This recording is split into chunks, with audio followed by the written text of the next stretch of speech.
અમદાવાદથી સમાચાર તોફાની તત્વો બેફામ બન્યા છે। સુભાષ બ્રિજ પર અસામાજિક તત્વોનો આતંક। કાઠિયાવાડી હોટેલમાં તોડફોડ કરી જેના સીસીટીવી ફૂટેજ પણ સામે આવ્યા છે। હથિયારો સાથે આ અસામાજિક તત્વોએ હંગામો મચાવ્યો, તોડફોડ કરી હુમલો કર્યો। હોટેલના માલિકને ગંભીર ઈજાઓ પણ પહોંચાડી, જેમને સારવાર માટે હોસ્પિટલ ખસેડાયા। રાણે પોલીસે અસામાજિક તત્વો વિરુદ્ધ ફરિયાદ દાખલ કરી છે અને અજાણ્યા શખ્સો વિરુદ્ધ ગુનો નોંધ્યો છે। અસામાજિક તત્વોના આતંકથી સ્થાનિક લોકોમાં પણ રોષ ફેલાયો છે।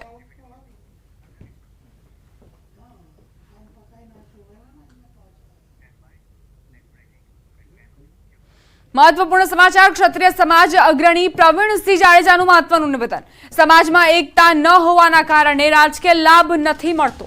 સમાજને રાજકારણથી દૂર ન કરી શકાય। સમાજના વિકાસ માટે રાજકારણ જરૂરી। 19% વસ્તી હોવા છતાં માત્ર 2 જ મુખ્યમંત્રી મળ્યા। ક્ષત્રિય સમાજ એક થવો ખૂબ જ જરૂરી છે। ક્ષત્રિય સમાજ નૈતિકતાવાળું રાજકારણ કરે એ ખૂબ જરૂરી। ગુજરાતમાં 19% ફૂલ વસ્તી છે અને છતાં અત્યાર સુધીમાં તમે એકમાત્ર જેને કહેવાય કે પહેલા માધવસિંહભાઈ અને બીજા શંકરસિંહભાઈને મુખ્યમંત્રી બનાવી શક્યા છો, બાકીના કોઈ બનાવી નથી શક્યા। એનું કારણ ફક્ત ને ફક્ત એટલું છે કે તમારી એકતા નથી અને એકતા આપણામાં નાનેથી મોટા સુધી નથી।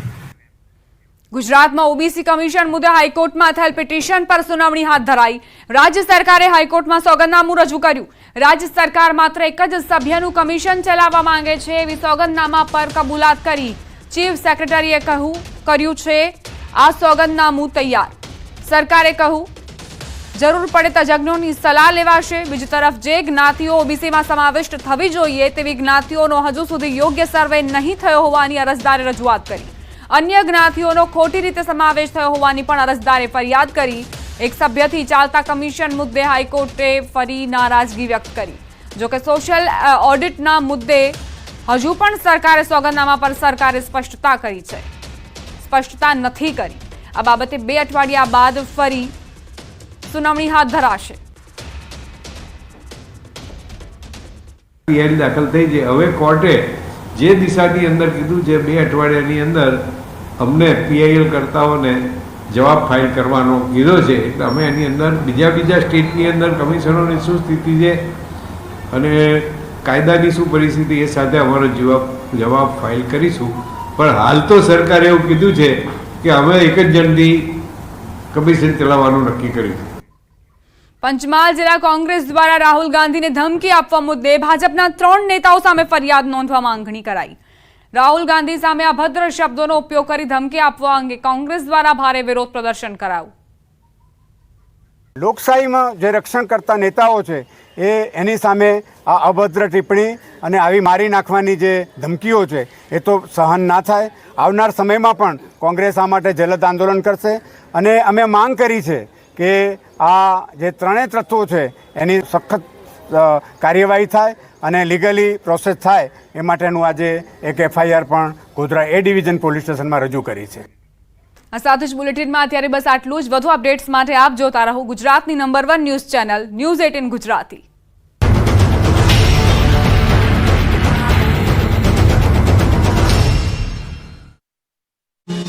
વાર્તા લાભાર્થીઓમાં રોષ છે। મહુવામાં આદિવાસીઓને અનાજ પૂરતું ન મળતું હોવાની રાવ ઉઠી છે। છેલ્લા 8 મહિનાથી ગરીબોને અનાજનો પૂરતો જથ્થો ન મળતા હોવાની ફરિયાદ છે। અનેક રજૂઆત બાદ પણ મામલતદાર કચેરી દ્વારા સસ્તા અનાજ દુકાનદારો સામે કોઈ નક્કર કાર્યવાહી ન કરાઈ હોવાનો આક્ષેપ કરાયો છે।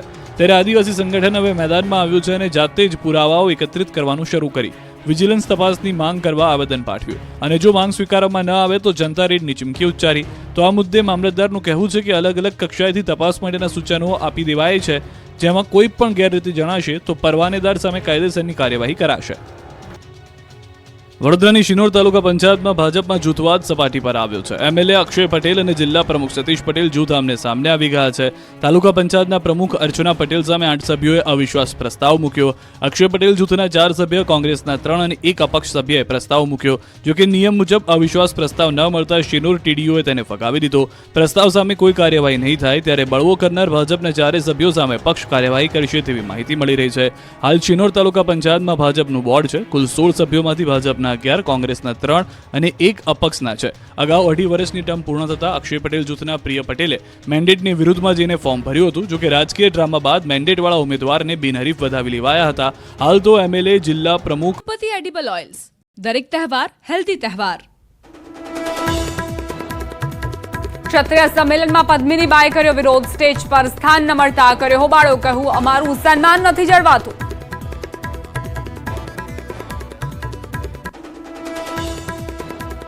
મહિલા કંડક્ટર પર હુમલા મામલે 36 કલાક બાદ નોંધાઈ ફરિયાદ. અજાણી 3 મહિલા અને 1 પુરુષ સામે ફરિયાદ.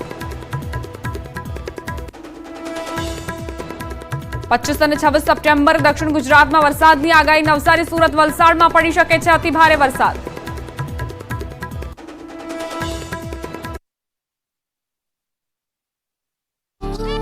નો મુદ્દો ટોક ઓફ ધ ટાઉન બન્યો.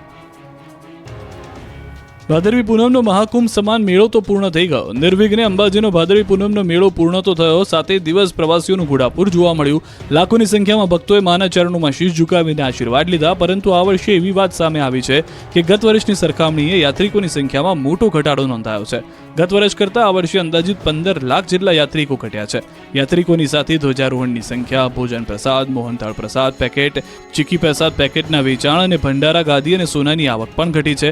આ વર્ષે ભાદરવી પૂનમના મેળામાં શ્રદ્ધાળુઓની સંખ્યા 45 લાખથી ઘટીને 32.54 લાખ થઈ.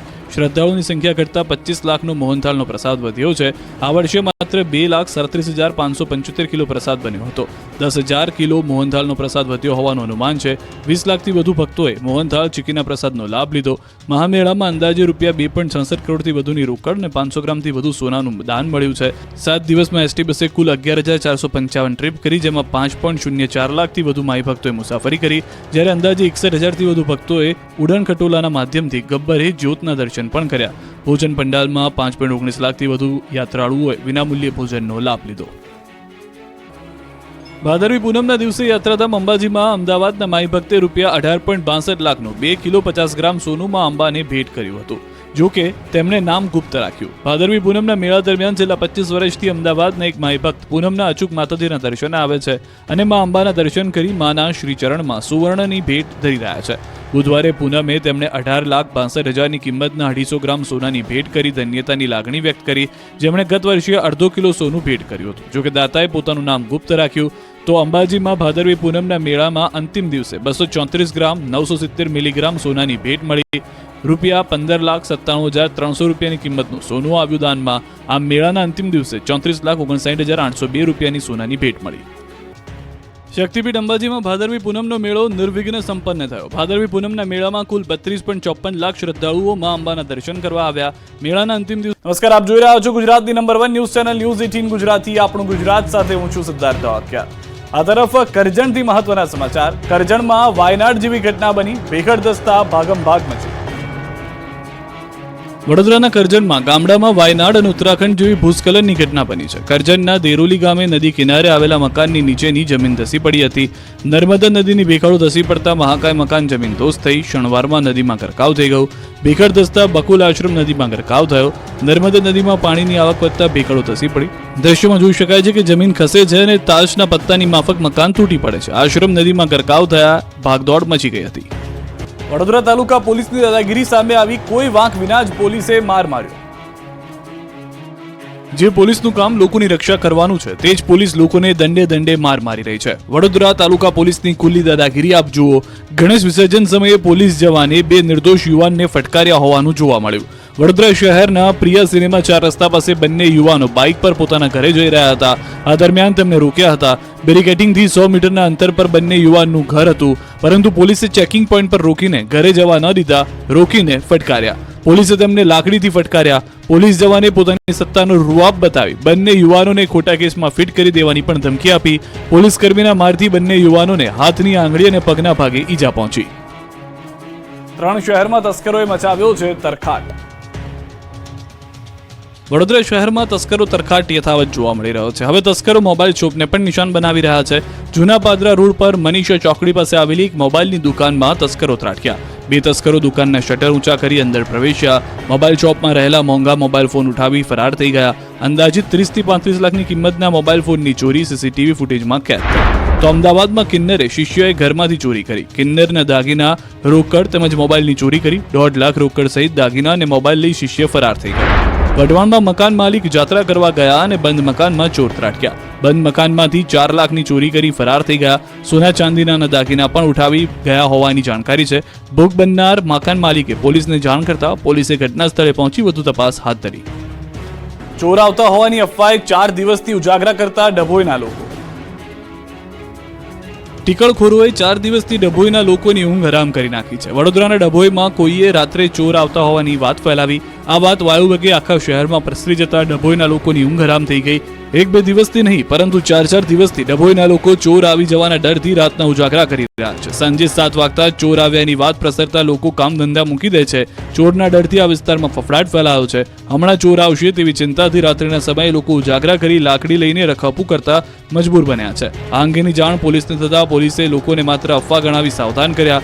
લોકોને અફવાઓથી દૂર રહેવા અપીલ કરી પોલીસે પેટ્રોલિંગ પણ વધાર્યું. આ તરફ ભરૂચ નજીક પણ અકસ્માતની ઘટના બની. દિલ્હી મુંબઈ એક્સપ્રેસ હાઈવે ઉપર ટ્રક અને કાર વચ્ચે અકસ્માતમાં એકનું મોત નીપજ્યું. આમોદ માતર અને સુઠોદરા ગામ વચ્ચે એક્સપ્રેસ રોડ પર અકસ્માત સર્જાયો. ભાવનગરથી સુરત જતા અકસ્માત થયો. કારનું ટાયર ફાટતા ટ્રક સાથે ટક્કર થઈ હતી, જેમાં કારનો કચ્છરઘાણ વળી ગયો. આ તરફ રાજ્યમાં હવે ગરમીનો વરસાદ થશે. ગરમી અકળાવી દેશે.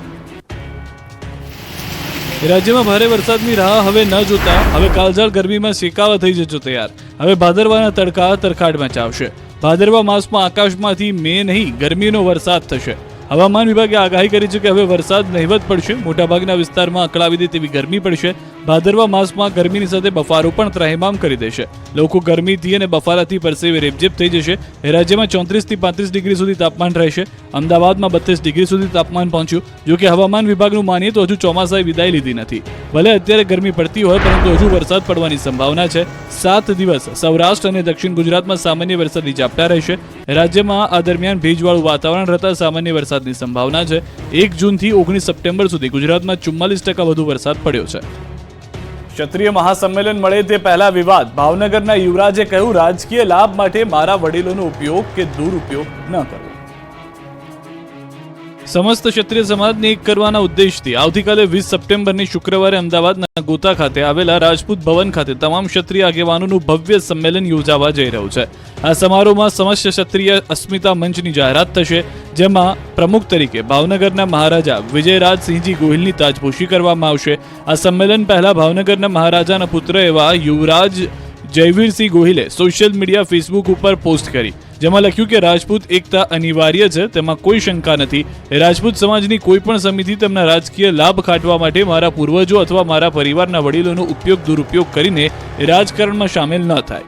તો ભાવનગરના યુવરાજની એક પોસ્ટ સોશિયલ મીડિયામાં વાયરલ થઈ છે, જેને લઈ સંમેલન પહેલા જ સમાજમાં વિવાદની ચર્ચાએ પકડ્યું છે જોર. ત્યારે આ મામલે ક્ષત્રિય શક્તિ અસ્મિતા મંચના અધ્યક્ષે સ્પષ્ટતા કરી. ભાવનગરના યુવરાજ સાહેબ પહેલાથી જ સ્પષ્ટ છે. રૂપાલા વખતે પણ તેઓ સ્પષ્ટ હતા. તેઓ કોઈ સમિતિના સભ્ય નથી, એ સ્પષ્ટ વાત છે.